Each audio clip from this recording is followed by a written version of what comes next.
This is Dr. Mark Jennings in his teaching on the Gospel of Mark. This is session number 18, Mark chapter 11, verse 12 through chapter 12, verse 12. Temple cursing, fig tree, tenants.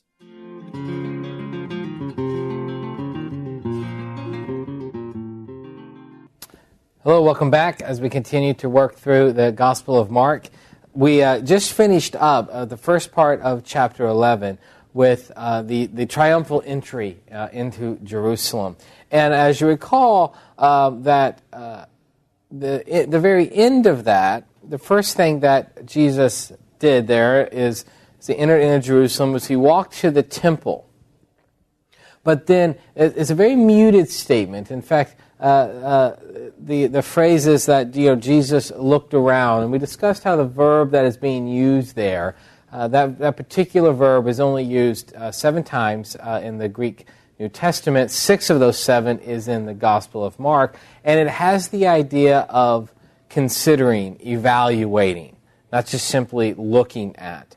And that set a little bit of an ominous tone to what would happen. And that's what we get now today as we look at verses 12 through 25, where what we're going to see is this episode that's usually referred to as the cleansing of the temple, though I'm going to ask us to rethink that title a bit. And so keep in mind, so this all begins with Jesus having already entered in, considered the temple, and then returning. Now, when we look at verses 12 through 25, we have the story of Jesus' actions in the temple sandwiched between a miracle story, a cursing of a fig tree, followed by some comments on prayer. And structurally, there's a very interesting interplay that happens here. That this fig tree, Jerusalem temple fig tree, and one of the things I want us to trace is how those are working together. In fact, what we're going to be seeing throughout this entire process is Jesus making statements regarding the temple and the temple leadership. And that's going to set the stage for what happens for most of this week, which is a challenge between Jesus and the religious leaders, the temple establishment. And in a lot of ways that centers around the temple. One of the main passages we want to get to today, of course, is verse 17. And we're kind of in a lot of ways building towards verse 17 in chapter 11. This is where Jesus combines 2 Old Testament texts, Isaiah 56 and Jeremiah 7, in a way that really is the stress of the entire passage. There's a lot in this section to cover, in other words. Now, interesting, most of the scholarship, of course, is done on the Jesus' actions in the temple. We're going to spend a lot of time there. But there's no small controversy over this fig tree episode.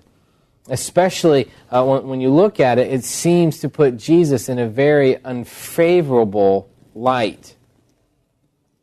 We have here a nature miracle of sorts, but one that seems to have Jesus using his power out of anger, one that seems to have Jesus as vindictive on towards this tree because it didn't give fruit, even though it seemingly was out of season for this to happen. At least that's how the text can read. We're going to talk about that.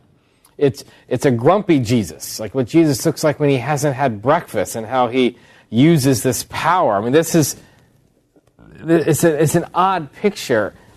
And what I want us, as we work through this, as we consider the fig story, is to remember that Mark is having this fig account be part of the Jerusalem temple complex account. They're mutual interpretive in the way that we've seen Mark structure. And indeed, I think we'll see that Jesus also intends it to be that way. So let's do this first. Let's look at verses 12 through 14 here in chapter 11, and then comment on that and what's happening and what's maybe not happening, and then let that be our springboard for the discussion. Verse 12. On the following day, when they came from Bethany, he was hungry. And seeing in the distance a fig tree in leaf, he went to see if he could find anything on it. When he came to it, he found nothing but leaves, for it was not the season for figs. And he said to it, "May no one ever eat fruit from you again." And his disciples heard it. So here we have Jesus. He's hungry. He sees a fig tree in leaf, goes to find something to eat, and within earshot of the disciples, and that's an important point, I'm going to come back to that point, he curses the figs. This nature miracle, this is sort of the opposite, the dark cousin of what we usually have been seeing. Usually what Jesus does is take something that is small in number and produces a great quantity. Here, he's cursed this fig tree and made it unable to produce. To understand what's going on here, we need a little bit of an agricultural context. From mid-August to mid-October, after the fig harvest, the fig trees, the branches, would start to sprout buds. Then these buds develop over the winter, and then they swell into these green buds in March and April, followed shortly by leafy buds. In other words, the fig tree often presents a bud before it produces leaves.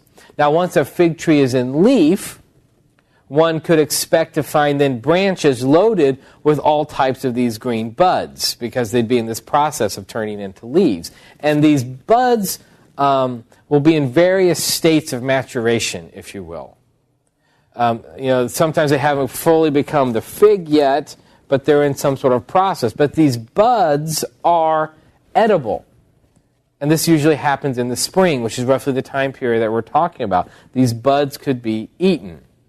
So when Jesus goes to it, he sees green foliage, he sees leaf, so he assumes that there would be something available to eat, namely those buds, but finds nothing. I think this is important because when this statement, because it was not the season of figs, is not some sort of defense of the poor fig tree, if you will. It's not, this fig tree, is getting cursed for not producing anything to eat, but it wasn't even of its season. That's not what's happening.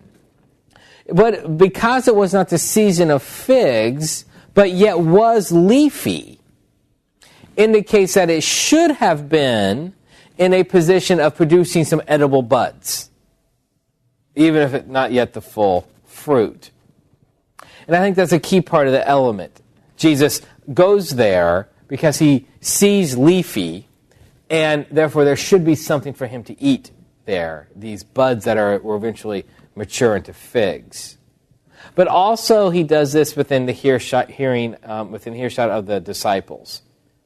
And I think Mark tells us that because I think he wants us to understand that what Jesus is about to do is for the disciples hearing. There have been certain miracles that only the disciples have been witness to. And this, in a lot of ways, is one of them. This is setting the stage for what he is going to do when he moves into the temple.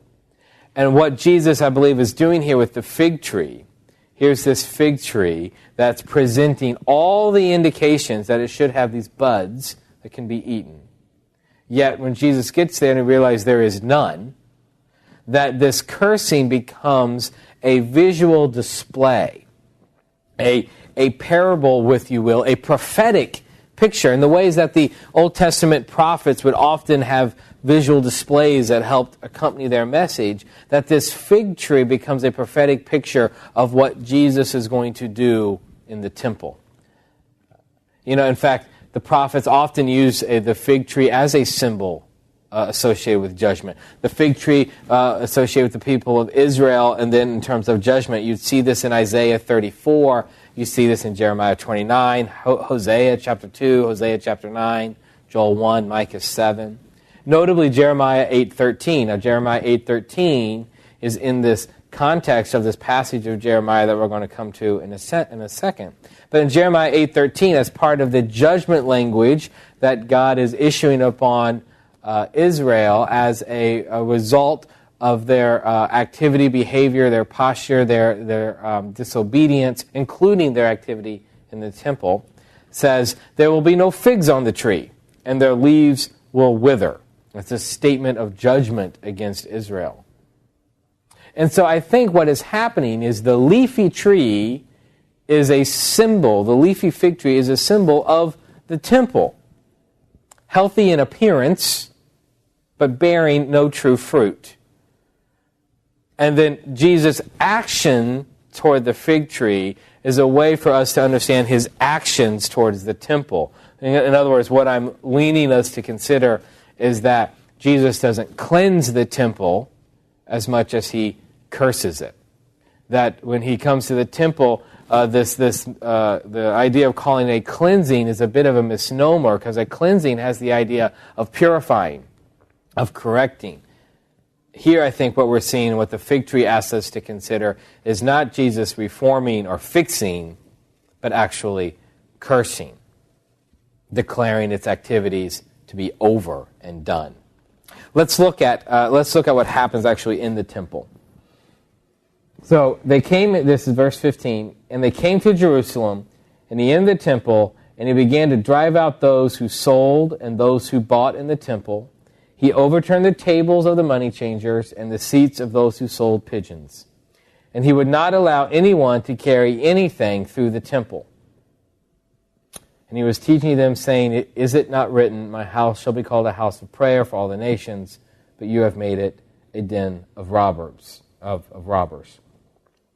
the chief priests and scribes heard it and were seeking a way to destroy him, for they feared him because of all the crowd, and was astonished at his teaching.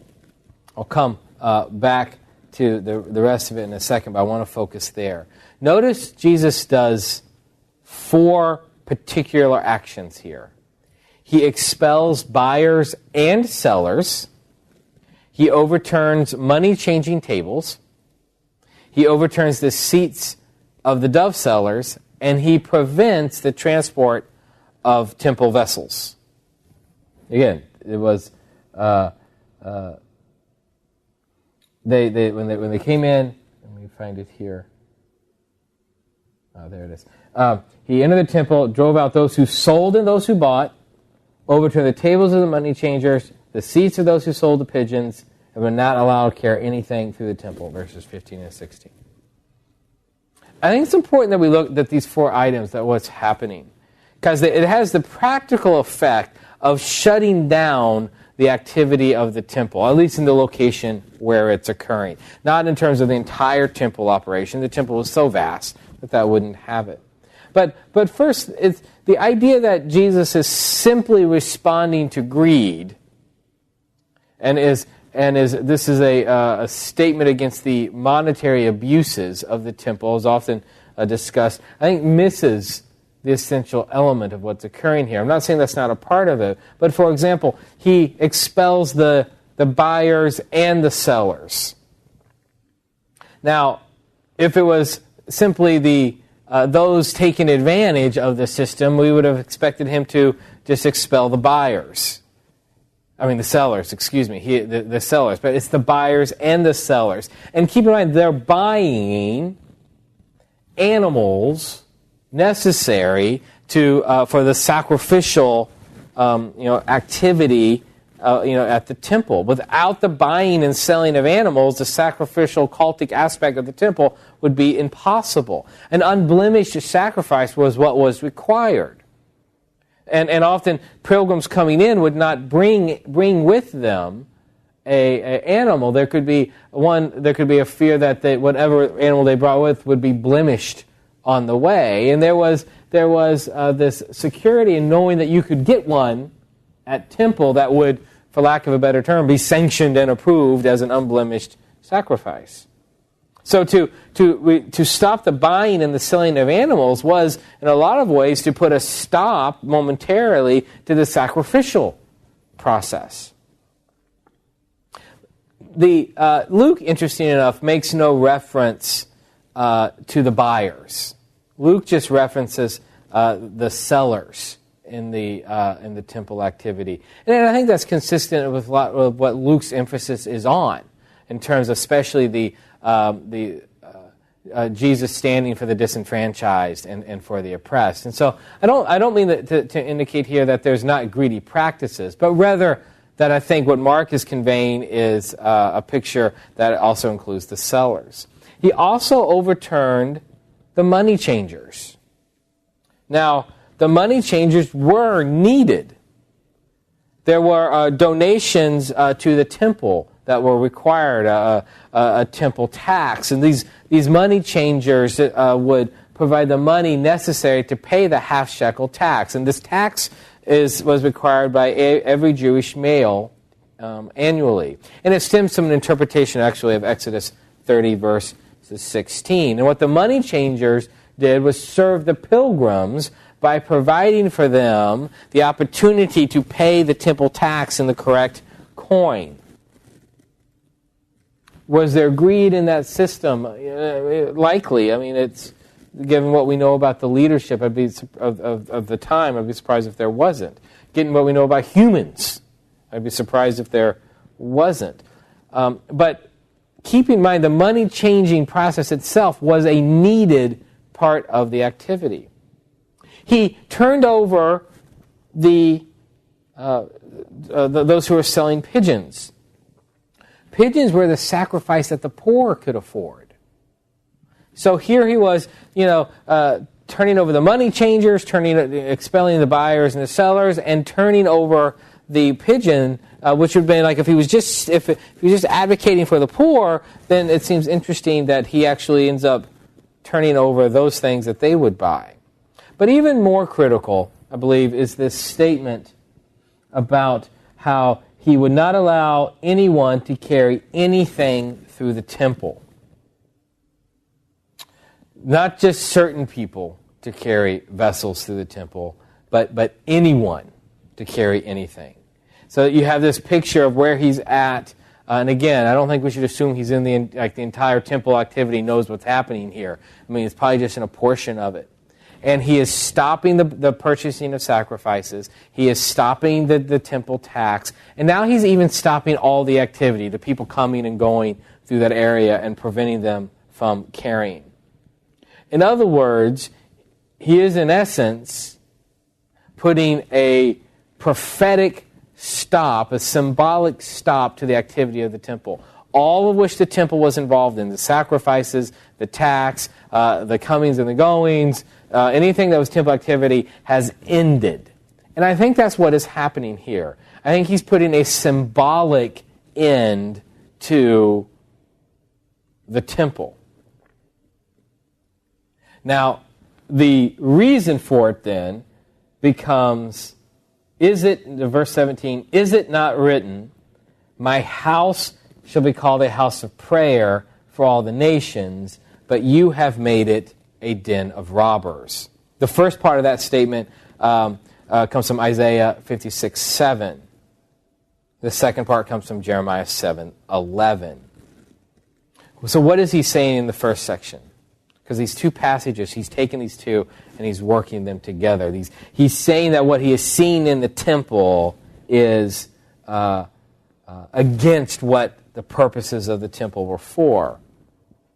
Notice, I find it fascinating with Isaiah 56:7, that Jesus takes a very position of profound authority, what he's about to say. And if you look at Isaiah 56:7, right, it's the Lord's house, but here it's my house that is coming into view.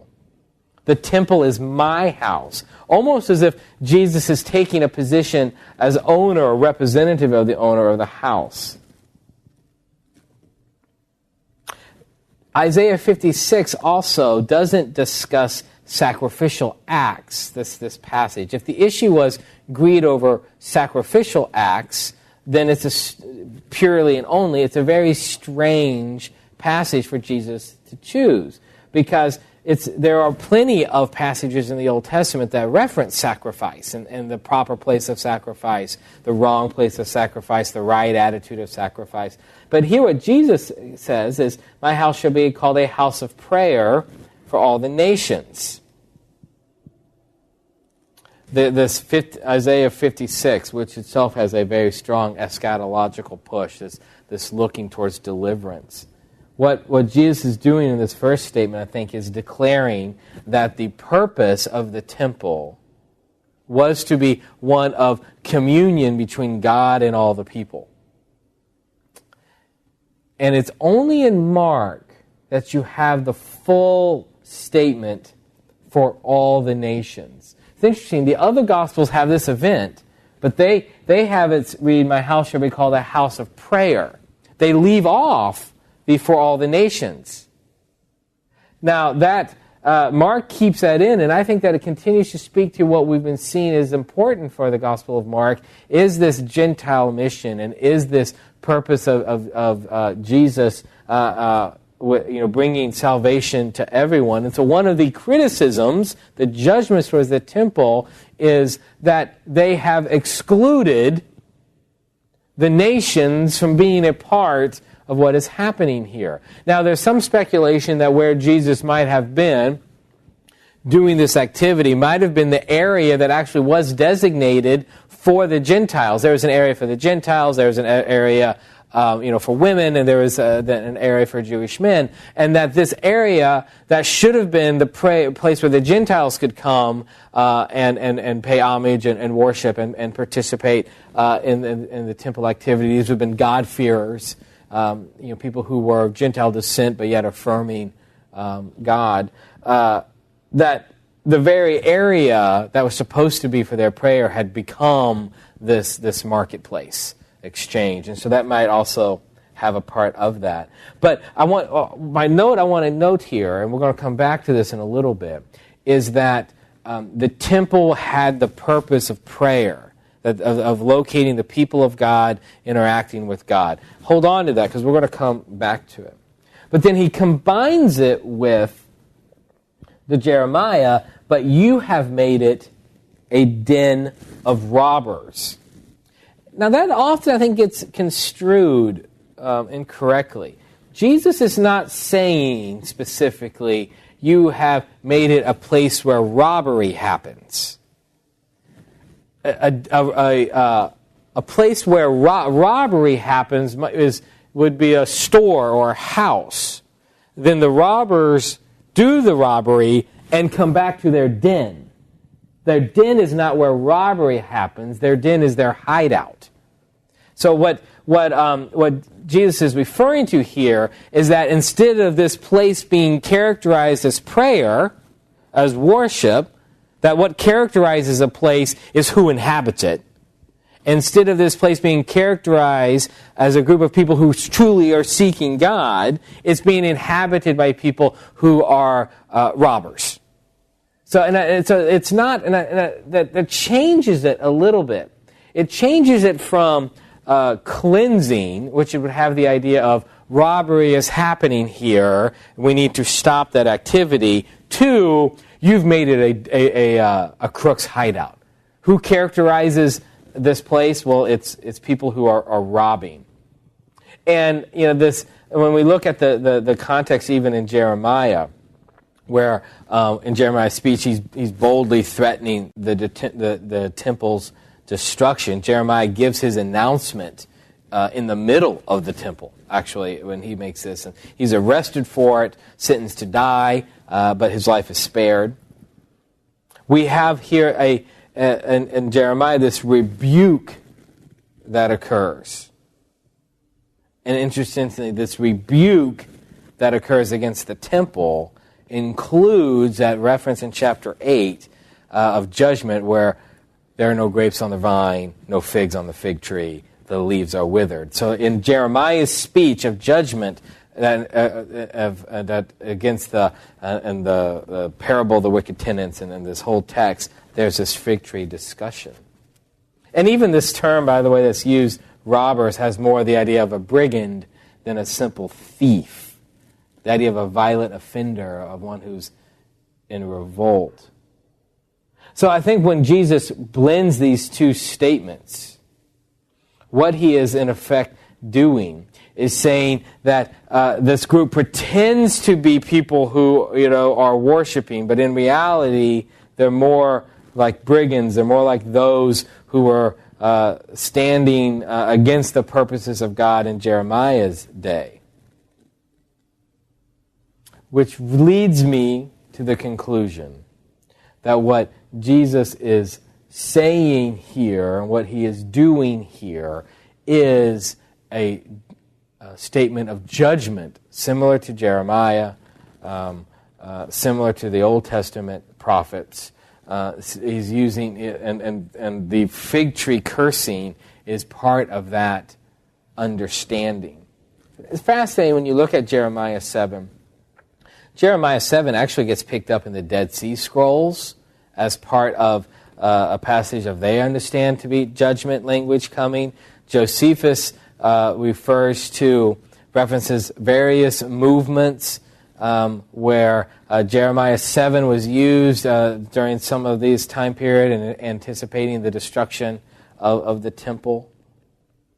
So the Targum on this passage, on the Jeremiah 7 passage, locates it also within these groups of people who are deceptive in their words, who are false pretenders of what God is doing. So, you've got this history of locating Jeremiah 7 as a statement of judgment. I think Jesus is doing that as well. And so Jesus, makes this statement, and verse 18, I think, affirms a recognition of what Jesus is saying about the temple. So he's prophetically stopped its activity, said this is not a house of prayer. This is where thieves are gathering. In the context of Jeremiah, would have this idea of judgment, is the right response of God upon this temple is judgment. This would be the continuation of that story. And I think the chief priests gather what he's saying in verse 18, because it says, and the chief priests and the scribes heard it, and were seeking a way to destroy him, for they feared him, because all the crowd was astonished by his teaching. So their response here, we now have the rejection, the further completion of the rejection of the religious leaders of Jesus to kill him, something we know they've been doing and seeking to do, but now it's the Jerusalem leaders seeking to do this. So we look at this, and we have this picture, and then we can go back to the story of the figs. And when evening came, they went out of the city. As they passed by in the morning, they saw the fig tree wither away to its roots. And Peter remembered and said to him, Rabbi, look, the fig tree that you cursed has withered. The idea there in verse 21 being, this is what is going to happen to the temple. That what happened to the fig tree, it wasn't producing what it should have been doing. It looked one way, but it acted differently. Jesus cursed it, said you would never again bear fruit. That is what he has done to the temple in his actions, declared a curse upon it and ceased its activity. The return of the fig tree shows that indeed Jesus' words were true and his judgment has come to being, is a foreshadowing of what then will occur to the temple. And of course we know the temple does get destroyed, but even more than that, we get this temple coming to an end in this context of prayer. Notice verse 22, and often verse 22 through 25 almost gets treated as an afterthought, and I do not think it's an afterthought. And Jesus answered them, have faith in God. Truly I say to you, whoever says to this mountain, be taken up and thrown into the sea, and does not doubt in his heart, but believes that what he says will come to pass, it will be done for him. Therefore I tell you, whatever you ask in prayer, believe that you have received it, and all will be yours.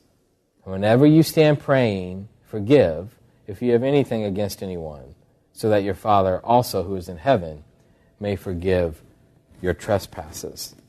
The reason I find this fascinating is, first of all, this mountain idea is right in this context of Mount Zion here. And so, it could be even that mountain itself is being referenced, being tossed in. So maybe there's even destruction language in view there.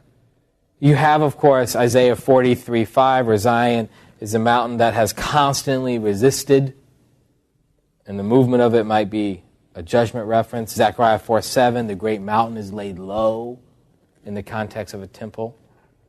But even if it's more proverbial, talking about the significance of faith, notice the episode centers in on prayer. Whatever you ask in prayer, whenever you stand praying, so the forgiveness language, believing faith language is prayer. There's this sense, I believe, that the temple was declared should have been a house of prayer for the nations, but instead had been housed by thieves and robbers, those who were not who they should have been. Jesus has declared the end of the temple, but has not declared the end of the reason for the temple, which was to be a house of prayer. And now, in context with Peter's acclamation that the fig tree is no more, there is a tension of, well then, where will prayer happen? If the fig tree is the temple and the fig tree is no more, then where's the center of faith going to be? Where's the center of interacting with God? And Jesus implicitly places it here now in the church. That they will be praying, that prayer will continue, that this, whatever you ask for in faith, will occur. And I think it's just hinted at. I don't think it's just an afterthought. But I think there's an interesting an assurance that prayer does continue, even though the fig tree, that is the temple, will be no more.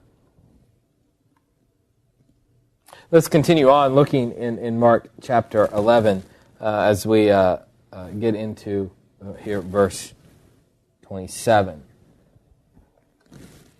Now, 27 is going to begin a series of 7 conflict stories between Jesus and the religious leaders. Stories that are very similar to chapter 2 and 3.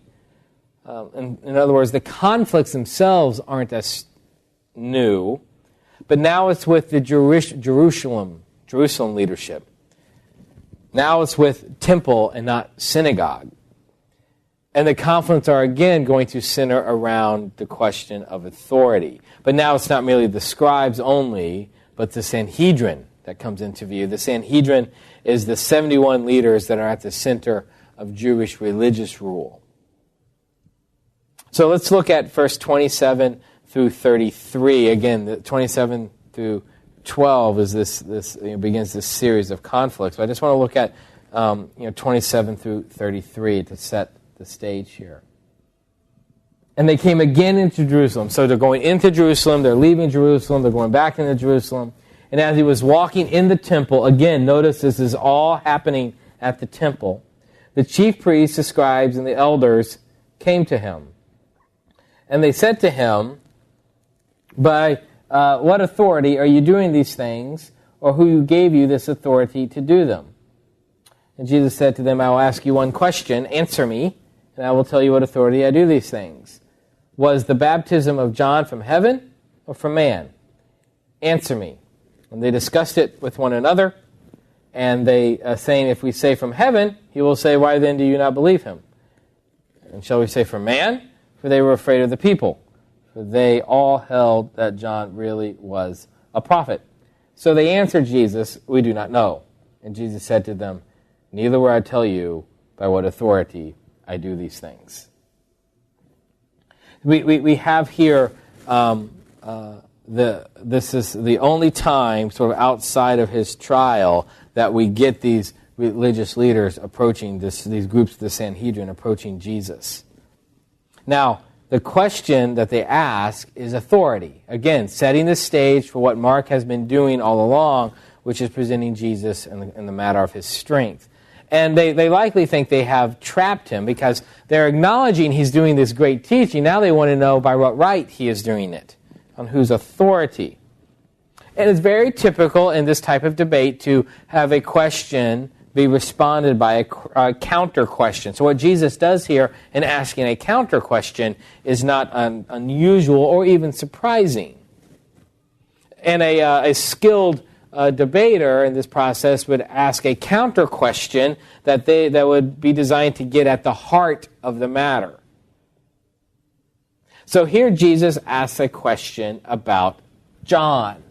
By what authority is John's baptism, from heaven or from man? And now, it, of course, puts the religious leaders in a very difficult position. They understand that they have three options. One is to say nothing and admit basically defeat. The other is to answer from heaven or from man. Neither one of them works. They can't say it's from heaven, because to say from heaven would be to affirm John and everything John was saying. And we know from the first part of chapter 1 of Mark that John was saying Jesus is the stronger one. Jesus is the one who is to come. John baptized Jesus. And so there's a strong connection between John and Jesus. And even, remember at the story of the beheading of John the Baptist, there was this question of how was Jesus connected with John the Baptist. And even when Jesus was asking the disciples, who do the people say that I am? Some say that you're John the Baptist, meaning that there's recognizing that strong connection. So that if they affirm John, they are implicitly affirming Jesus. But if they deny John, then that gives them a concern, not because they don't want to deny John. Notice the reason isn't, well, we really liked what John the Baptist was saying. The reason is the people liked what John was saying. The reason was the people saw John the Baptist as a prophet. And so they don't want to say that John, his authority was a human-based authority. His baptism was simply a human activity, because then they feared the crowd. So the motivation is not one of how are they weighing or not weighing John the Baptist's words, but it's a question of how will the crowd respond. It's fascinating how often people in the Gospel of Mark are making decisions out of fear of others' opinion. We saw that whether it was the beheading of John the Baptist. We've seen the crowd say that about Jesus several times. We'll see it again. We see it here with John. And even when you look at some of the disciples, they were constantly bringing up the concern of others or what other people might think. There's this constant other focus. So, of course, they take the only answer that they can, which is they say, we do not know, meaning they do not know if John's baptism was of human or divine. They claim ignorance on it. The irony being these are the religious leaders who are the very ones who are supposed to be able to discern if something is from heaven, from God, or human, and they have to say they do not know, to which Jesus then says, well, then neither will I tell you by what authority I do these things, implying that if they are not willing to say John's authority is from heaven, then Jesus is not willing to say what his authority is. And it's kind of this sense of like, if you don't get John, you're never going to get me. If you're not willing to see whatever even the crowds recognize in John, then you're not going to understand what I have to say. And that's this response. And then notice in verse 1, this is continuing in this debate, he begins to tell them a parable. Now, this is the only significant parable outside of Mark 4. And the parable is essentially the story of Israel and its interaction with Jesus, the story of the Jewish people and its interaction with Jesus, told within the story of Israel, imagery, Old Testament imagery, and farming.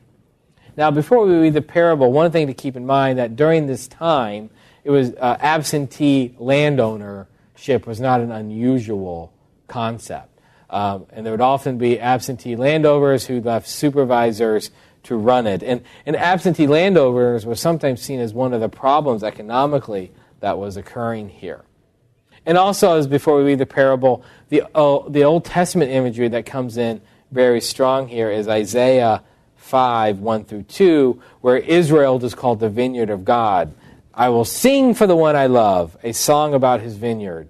My loved one had a vineyard on fertile hillside. He dug it up and cleared it of stones and planted it with the choicest vines. He built a watchtower in it to cut out a winepress as well. Then he looked for a crop of good grapes, but it yielded only bad fruit. That's from Isaiah, where God depicts Israel as his vineyard, yet it only does bad fruit. So I want to look through this parable, and then we'll finish up here. So we got this practice of absentee land ownership within this Old Testament imagery. And he began to speak to them in parables. A man planted a vineyard and put a fence around it and dug a pit for the winepress and built a tower. Notice all the kind of imagery we got from Isaiah there. The tower, the winepress, and so forth. And leased it to tenants and went into another country, absentee land ownership. When the season came, he sent a servant to the tenants to get from them some fruit of the vineyard. And they took him and beat him and sent him away empty-handed. Again he sent to them another servant, and they struck him on the head and treated him shamefully. And he sent another, and him they killed. And so with many others, some they beat and some they killed. He still had one other, a beloved son. Finally he sent him to them, saying, they will respect my son. But those tenants said to one another, this is the heir. Come, let us kill him, and the inheritance will be ours. And they took him and killed him and threw him out of the vineyard. Now, what will the owner of the vineyard do? He will come and destroy the tenants and give the vineyard to others. Have you not read this scripture? The stone that the builders rejected has become the cornerstone. And this was the Lord's doing and is marvelous in our eyes. Verse 12, and they went away seeking to arrest him, but feared the people, for they perceived that he told the parable against them. So they left him and went away. So they understand the purpose of the parable. There's this landowner who's not there. Now, ironically, the landowner would usually be the bad guy in these agricultural parables, and the tenant farmers would be the good guys. Here it's switched. And he sends all of these servants to see the fruit of the vineyard, and they keep killing and abusing. And finally, he sends his son. Now, again, a parable that you wouldn't expect in real life to send the son after all these servants have had difficulty. What you usually would expect at this point would the landowner would have sent and paid for armed men to come in and kill the tenant farmers, and he'd replace them with new one. But instead, the landowner sends his son, his beloved son.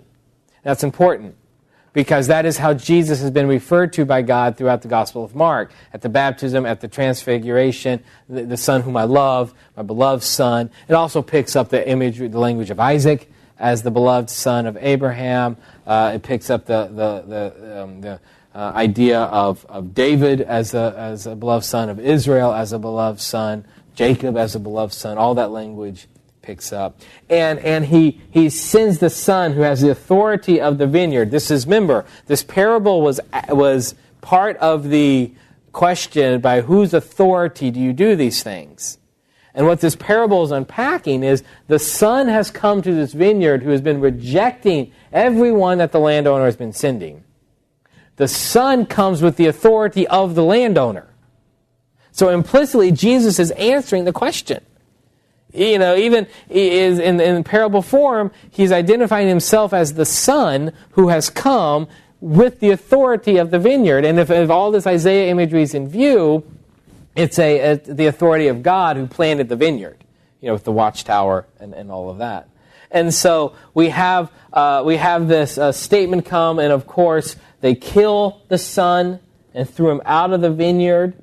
What will the owner of the vineyard do? Well, he will come and destroy the tenants and give the vineyard to others. My house was to be a house of prayer, but you have made, for the nations, but you have made it a den of robbers, the curse of the fig tree. I think this is continuing that same line of thought. Now notice, it's not the vineyard that's destroyed. It's the tenants that is destroyed. The vineyard is given to others. I think that's an important element. And then there's a very interesting psalm that gets added onto it. Psalm 118, 22 through 23. Have you not read this scripture? The stone that the builders rejected has become the cornerstone. It seems very strange. In fact, this psalm is one of the main psalms of early Christianity. It is often a part of the New Testament response to the problem of the rejection, Jewish rejection of Jesus. The parable shifts the story from agriculture to building. So you have a shift. But the purpose of it is to finish the story of the son. Because in the parable of the vineyard, the son is killed. And God, the landowner, does the judgment. But what the psalm does is indicate that the son is vindicated. This is how the son is the stone that the builders rejected. It has the idea the son that was rejected becomes the cornerstone, becomes the keystone of the temple, in this temple imagery, if you will, that we're still working with, this new temple. And they understand this. And this is what I think is important. This isn't a disciples, what does this parable mean? Please explain it to us situation. They understand that the parable was told against them, that they are the tenants, that they are the ones who have rejected the cornerstone, have rejected the son, that they are the ones who are abusing the vineyard. And so what do? They left him and went away. Right? They feared the people. The decision against Jesus has now is complete, but it's the setting that's the problem. Of course, we're going to eventually get to a place where the setting, the crowds, won't be the problem. We'll pick that up and continue on this next time as we work through Mark chapter 12.